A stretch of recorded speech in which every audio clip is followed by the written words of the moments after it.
কোন কোন পশু দিয়ে কুরবানি করা যাবে এবং কোন কোন পশু দিয়ে কুরবানি করা যাবে না এবং বয়স কত হতে হবে, অত্যন্ত গুরুত্বপূর্ণ আলোচনা। উট দিয়ে কুরবানি করা যাবে, বয়স কমপক্ষে 5 বৎসর হতে হবে। উটের বয়স কমপক্ষে 5 বৎসর হতে হবে।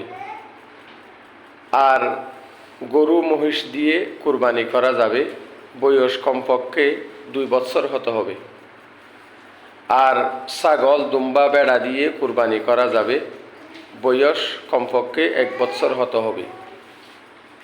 আর দুম্বা বেড়া যদি মোটা তাজা হয় তাহলে 6 মাসের দুম্বা বেড়া দিয়ে কুরবানি করা যাবে। কিন্তু ছাগলের বয়স কমপক্ষে 1 বৎসর হতে হবে। যদি একদিন কম হয় তাহলে কুরবানি হবে না। এটা ছাড়া হরিণ এবং মোরগ মুরগি ইত্যাদি দিয়ে কুরবানি করা যাবে না। তাহলে কুরবানি করা যাবে কোন কোন পশু দিয়ে?